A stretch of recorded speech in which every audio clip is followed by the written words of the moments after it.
दोस्तों, मेरा नाम राहुल है और मैं झारखंड में एक आदिवासी इलाके से दूर गांव का रहने वाला हूं। ये जो घटना का मैं जिक्र करने जा रहा हूं वो साल 2010 की बात है। उस समय मेरे गांव तक बिजली नहीं पहुंची थी। सन 2015 में जाकर हमें बिजली देखने मिली। उससे पहले मेरे गांव में रात को घनघोर अंधेरा छा जाता था। शाम को अंधेरा होते ही बहुत कम लोग बाहर देखने को मिलते थे। मेरा गांव थोड़ा नक्सली इलाके में आता है, इसलिए भी लोग शाम होते ही घर में घुस जाते थे। घटना बरसात के दिनों की है।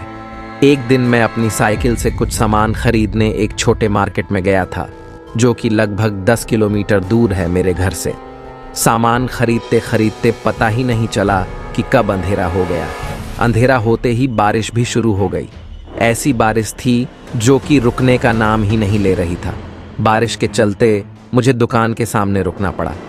रात को करीब 9 या 10 बज गए थे। उस समय बारिश थोड़ी कम हुई, लेकिन थमी नहीं थी। जब तक पूरी तरह बारिश ना रुके मैं जा भी नहीं सकता था, इसीलिए मजबूरी में मुझे रुकना पड़ रहा था। लगभग 10 बजे मार्केट पूरा सुनसान हो चुका था। मैं अकेला वहां अपने साइकिल और सामान के साथ था। फिर रात को करीब 11 बजे बारिश पूरी तरह रुक गई। मैं खुश होकर भगवान का शुक्रिया अदा कर रहा था, लेकिन मुझे क्या पता था आगे जो होने वाला था उससे मेरी हालत खराब हो जाएगी।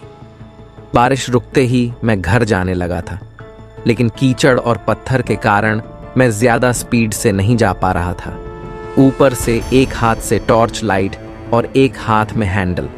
कुछ दूर जाते ही मेरी नसीब मुझे दगा दे गई। लगभग 2 किलोमीटर के बाद मेरी साइकिल का टायर फट गया। मेरे पास कोई और चारा नहीं था सिवाय साइकिल और सामान को ठेल कर ले जाने के अलावा। बरसात के दिनों में रात के करीब 11:30 बज चुके थे, जो कि काफ़ी डरावने होते हैं। मुझे भी बहुत डर लग रहा था और मुझे अभी भी 5 किलोमीटर तक पैदल घर जाना था। गांव पहुंचने में करीब 2 या 3 किलोमीटर ही बाकी था और टाइम करीब 12:30 हो रहा था। उस समय मुझे कुछ बारात में बजने वाले बैंड की आवाज़ सुनाई दिया। मैं खुश हो गया और सोचने लगा, चलो कम से कम कुछ लोग तो हैं इधर। अब मेरा डर खत्म होने लगा था।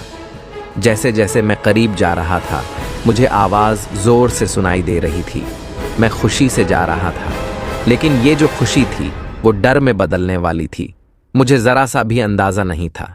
जैसे ही मैं उन लोगों के करीब पहुंचा तो जो मैंने देखा उसे देखकर मेरे पैरों तले ज़मीन खिसक गई। मैंने देखा कि जो बाराती थे उनके न सर थे और न ही पैर सीधे थे। बिना सर और उल्टे पैर उन्हें देखकर मैं बहुत डर गया था। मैं इतना डर गया कि मैंने साइकिल और सामान छोड़ के ज़ोर से अपने गांव तरफ भागने लगा। 2 किलोमीटर का रास्ता मैंने 10 से 15 मिनट में तय कर लिया था। घर पहुंचते ही मैंने माँ और अपने पिताजी को सब बताया। वे भी सुन के हैरान हो गए। उन्होंने साइकिल और सामान के बारे में पूछा तो मैंने बताया कि मैंने डर के मारे सब छोड़ छाड़ के भाग आया हूँ है। फिर हमने तय किया कि सुबह जल्दी जाके देखेंगे, अगर नसीब अच्छा हुआ तो सामान और साइकिल दोनों मिल जाएंगे। फिर मैं और पिताजी दोनों सुबह सुबह गए उस जगह जहाँ मैंने सामान और साइकिल छोड़ के भागा था। वहाँ जाके देखे तो साइकिल और बिखरी हुई सामान हमें मिले। फिर पिताजी ने पूछा, तुमने बिना सर और उलटे पैर वाले भूतों को देखा था? मैं वहां पर उनको ले गया तो वहां पर हमें कुछ बड़े बड़े पैरों के निशान मिले। फिर हम लोग साइकिल को लेके घर आ गए। उस रात मेरी नसीब अच्छी थी कि मैं बच गया। उस भयानक रात को मैं कभी नहीं भूल पाऊंगा। ये थी मेरी डरावनी भूतों की कहानी। आशा करता हूं कि ये कहानी आपको बेहद पसंद आई होगी।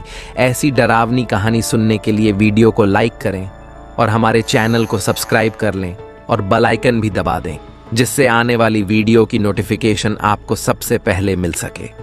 धन्यवाद।